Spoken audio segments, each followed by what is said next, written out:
thing ever again. Okay, come on, loud, everybody can hear. Speak up. Alright, so last night was Jeff's bachelor party. Some of us left early, some of us left later, but either way, I ended up driving Sean, Martin, the other Jesse, and Toby back to Jeff and Annette's house as I was hurrying to get home to my lovely wife by 3 a.m. He had a curfew. Had the next series of events not have happened, I would have done it. So I go make my way, around here down towards Mercer, get on I-5. I want to get on I-5 north so I can go up to the east side, go to Woodinville. And as I'm getting on the freeway, I realize I've just gotten on I-5 south. Wouldn't be a big deal, I figure. I'll just get over to I-90 and I'll get over to 405, take that back up there. Oh, go ahead. Get to I-90 on I-5 south, and one of the billion projects that they're doing on the road involves them having to shut down that exit. So I get off on Airport Way. Puts me down by the stadiums and a whole bunch of lovely buildings. Yeah, not very picturesque, Still very lightly buzzed, getting to that state of paranoia where I don't want to look, like I'm driving dangerously or doing anything, So I'm just keeping at the speed limit, stopping at the stop signs, just, not burning through anywhere.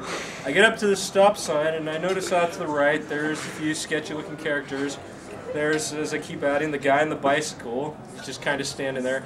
There's two rather haggardly looking ladies there too. I look over, I'm like, okay, that's fine, that's fine. I wait for a car to go through the intersection, and one of these ladies comes over to the door of the car, starts banging on the window and making all these faces and just going like this and stuff, and I'm like, I'm a bit disturbed, and I'm like, okay. Don't notice that the passenger door is unlocked until after she opens the door and hops right in. Okay, this is, where the part where I just about have my first heart attack because, who jumps in your car, But she doesn't miss a beat. She gets in there and she just starts talking, and she doesn't make damn near any sense because she's speaking in the third person, and she's just like, yes, she's pretty. She's very pretty.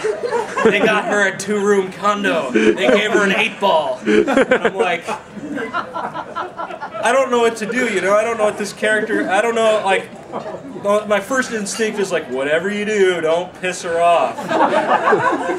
Because who knows where this is going, so I just get the gas and I just start driving. I'm driving a few blocks. I'm really just trying to work out how am I going to get this person out of my car without being killed or beaten down for money that I don't have. Luckily, I come up to a street that is a dead end. I stop the car, which by then she's gotten rather graphic about her intentions. All in the third person. I'm like, you know what? Okay, I've got to get home. I've got a wife waiting for me at home, and I need you to just get out of the car. It turns to me all sly looking, sly looking for somebody who's very, very high and has a really weird growth on her lip. And goes, you know how the game's played.